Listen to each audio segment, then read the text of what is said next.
Hi, I'm Jenna Sundell, and I am the author of Peace with Pain, Your Guide to Life in a Malfunctioning Body, and I would like to share with you an excerpt from the book.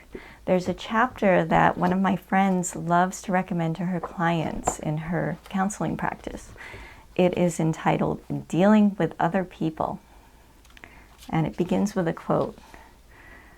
Bondage and liberation, satisfaction and anxiety, sickness and renewed health, hunger and so forth.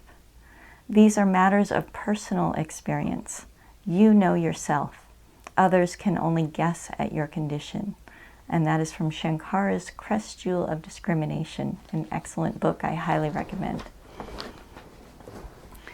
So, dealing with other people. Interacting with other people is one of the most challenging situations a spiritual seeker faces.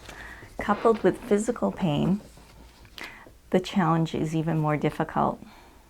Humans are social creatures, so to live locked away without contact with others seals off a part of our nature.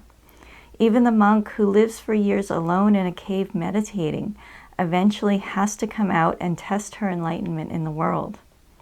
While spending time alone is useful and enjoyable, spending time with others is equally useful and enjoyable. If you live with others and want to follow the practices of meditation and mindfulness that are outlined in this book, it's important for your housemates to understand you need to spend some time alone in meditation each day. It doesn't matter if they want to join you in your practice or not. What's important is you give yourself the room to do your practice. Even if you live alone, give yourself this time by shutting off the ringer on your phone. People need boundaries. Most people do not know how to act around someone who lives with chronic pain. These well-meaning friends and family bounce between pity and sorrow and ignorance or denial of your situation. Each time you go out with friends, you may need to educate them on your needs. I have found I can walk longer if I go slowly. I often have to remind the people I'm with to slow down. If they don't listen, I simply walk at my own pace and let them go ahead. Eventually, they stop to wait for me. Another example may be when you visit a museum and you become tired. It's important to sit down at the first bench you see and explain to your friends you must rest. If your body gets stiff when you're watching a movie, pick an aisle seat and caution your friends that you may need to get up and stretch halfway through the film. To those of us who live in pain, these small actions become second nature. To others, they may seem strange. The feeling of strangeness is a problem for your friends to deal with, not you. You may be able to help them through it by explaining your needs, but ultimately it is up to them to work through it. If you let their feelings of awkwardness overwhelm you, you may be tempted to skip the little actions that make you feel better. The result will be your friends feeling badly because they think they caused you more pain, and they may not want to invite you out next time because they're trying to protect you. You need to teach them you know how to protect and care for yourself by respecting your limitations even when they don't. Subtlety is a lost art. Once upon a time, a person could drop a few hints and a conversation would naturally come to an end, or a friend would automatically offer a helping hand. In today's world, direct requests are welcome. Be clear about what you need or want from someone and ask for it. Always provide a way for the person to turn down your request without feelings of guilt. More often than not, if a person has time to help you, he will. For example, if driving wipes you out, ask your friends to pick you up and explain to them how this will allow you to spend more quality time with them. If they cannot meet you at your house, ask them to meet them halfway. Compromise never goes out of style. As your practice develops, you will become both more sensitive and stronger over time. This is your awareness expanding. At times, it may feel overwhelming because it can be difficult to sort out what thoughts and feelings are yours and which ones are coming from others. You may go to a support group one week and go home feeling positive and energized. The next week, you may go home feeling drained and depressed. It could have more to do with whom you sat next to rather than how you actually feel. Spending time alone, preferably in nature, is an excellent way to get in touch with how you feel and where your thought patterns take you. You don't need to go on a 5-mile hike. Simply driving to a park and sitting next to a tree will work.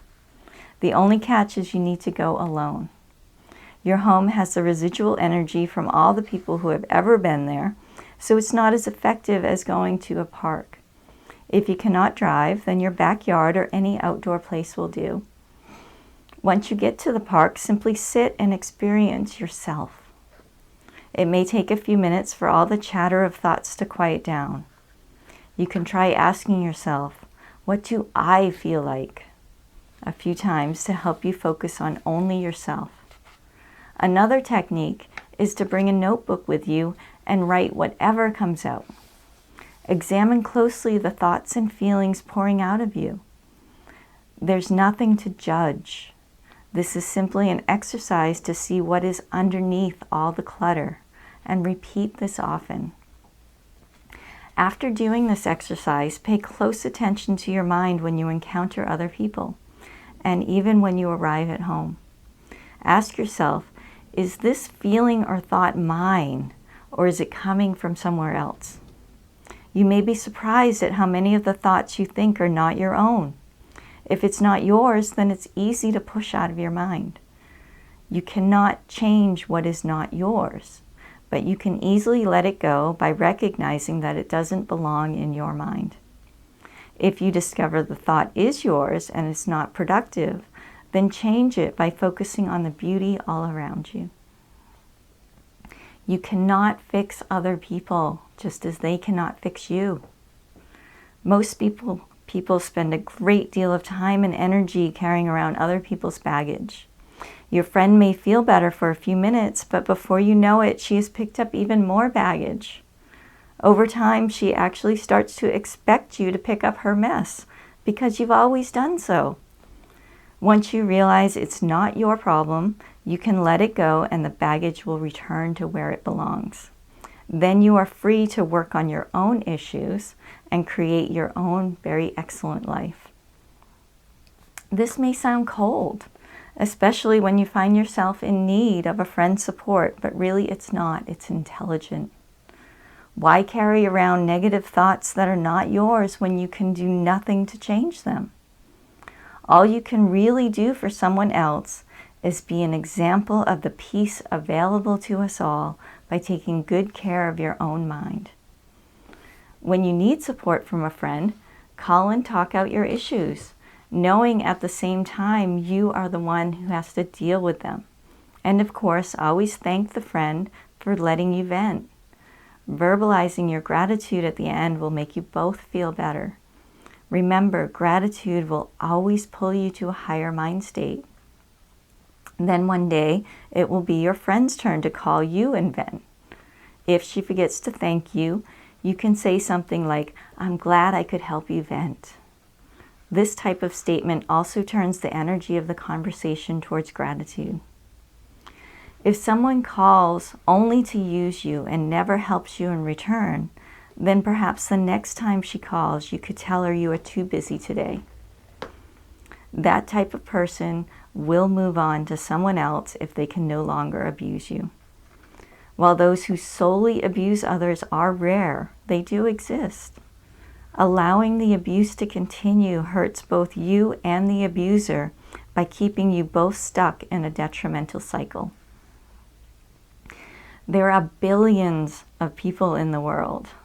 If you make yourself available, you will find someone with whom you can build a true friendship, while there is a fair exchange of help, gratitude, and joy. If, on the other hand, you discover you are the one who uses people up without ever offering anything in return, that's an issue for you to work on. Don't feel bad or guilty about it. It's simply an unhealthy habit that you have learned. You can learn a new, higher way of interacting with others. Practice generosity and gratitude as often as possible.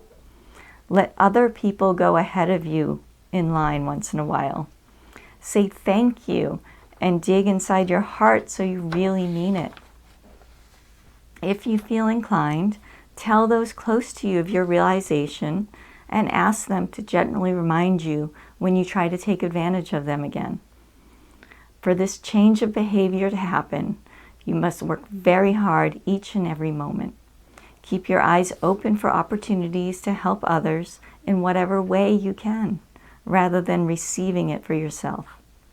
You will find that giving is much more rewarding. Dealing with strangers can be somewhat different than when you interact with friends and family. Unless you have an obvious sign of disability, the strangers you meet while out in the world will have no idea of your physical situation, and they probably don't want to know. Even if you are in a wheelchair or using a cane, strangers still don't know the whole story. You may feel as if you are about to collapse from pain and fatigue, but no one else knows that by looking at you. You may be able to look in the mirror and see the dark circles under your eyes and the paleness of your complexion. To others, you look normal. If you require special help, you will need to ask. At the grocery store, ask for help picking up heavy items like bottled water or help taking your bags to the car. If I go shopping alone, I always ask them to pack the bags light so I can take them into the house one at a time instead of struggling with a heavy bag. You really don't need to explain why you need help. In most cases, asking is enough. Another example is when I stop to buy a small bottle of juice to drink. I'll ask the cashier to open it for me. Most people I've encountered are happy to help, and a simple thank you is enough to make them want to do it again. When you visit your doctor, it's time to be honest and completely spill your guts about everything that you experience. The doctor's office is the one place where it's important to share all the gory details of your pain and how it affects your life. Your friends and family do not need to know every single detail, but your doctor does. If you don't tell the doctor, he or she won't know and won't be able to help you. When my illness was out of control, I would make a one-page list of my symptoms for my doctor and give it to the nurse.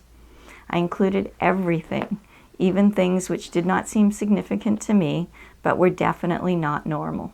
I would keep a copy for myself during the appointment. In most cases, the doctor would read the list, and I wouldn't have to tell him every little thing freaking out in my body. Other doctors, I insisted I explain to them what I was feeling, so I would read my list to them. This list allowed me to detach from my symptoms so I could talk about them without getting upset, and it prevented me from forgetting things that may be important. I still use the list when I see a doctor. I make a note of any changes in my condition, any new treatments I've tried, and what I want from the doctor at our appointment. Whenever I meet a new doctor, I also make it a point of telling the doctor about my spiritual practice and how it helps me from being overwhelmed by the constant pain and fatigue. One doctor commented that I must be depressed because of the amount of pain and lack of sleep I experience daily. Since the sleep study proved my insomnia, he said either I was not really in that much pain or I was in denial about my mental state. I had to explain to him once again about my Buddhist practice and how I do not identify myself with the body. I asked him if he became depressed whenever his car broke down. He laughed and seemed to understand my point. If you cannot control your emotions when you visit your doctor, I recommend you make the time to visit a psychologist who is experienced with chronic pain patients and learn some tools to help you manage the effects of your emotions. Even if you can control yourself most of the time, seeing a psychologist may still be beneficial because it will provide you a place to express everything you're going through. Chronic pain and fatigue are challenging conditions to treat, and they are exacerbated by lower mind states. The tools in this book may not be enough for everyone, Most people living in pain need to talk out all the difficult emotions that come with constant pain. With pain, there is frustration, loss, grief, and sometimes regret. If you walk into your MD's office and start crying, he or she will want to fix the psychological component of your illness first. You may know the psychological difficulties you face are a result of the chronic pain and fatigue. Unfortunately, your doctor won't be certain.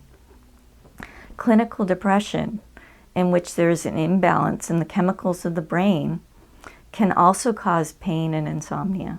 Sometimes an antidepressant pill or psychotherapy works well enough to get the pain and fatigue under control so you can function. Other times, the psychotherapy will merely help you gain control over your emotions so you can have an open discussion with your doctor about your physical symptoms. No one else knows exactly what you experience. I could share with you vivid details of what I have endured through my illness, but you will never fully understand my experiences, just as I could never fully appreciate what you have been through. Each of us perceives events through a filter of conditioning we have developed over many, many years. So my perceptions of your experiences will be different from your actual experience, just as your perception of my life is different from what I actually experience. Yet as humans, we have this burning desire to share our experiences, to be understood, and to be validated. The process of sharing experiences serves to bond humans to one another and saves us from the deep-seated fear of being alone. The truth is, you are alone, but only in your mind and experience as an individual. On a deeper and permanent level, we are one. We are eternal, infinite, pure, intelligent light. At the end of each chapter in the book, there's a short take action section that goes with each chapter. So right now, I'd like you to take a moment and think about these little take action tasks. Pay attention to how the thoughts change around different people and places. Ask yourself, what thoughts are yours? Make a list of activities you can do and then invite a friend to join you to do one. If none of your friends are available, go by yourself. The next time you talk to your friend, tell them all about your outing. Before your next doctor's appointment, make a list of everything you want to discuss. Include your symptoms, treatments, and most importantly, what you want from the doctor. So I hope you enjoyed this chapter from Peace with Pain, Your Guide to Life in a Malfunctioning Body. Most of the chapters are fairly short, so they're written specifically for people with pain who can only read short amounts at a time. You can pick up a copy from your favorite bookstore, from Amazon or Barnes & Noble. So again, my name is Jenna Sundell, and I wish you all the best.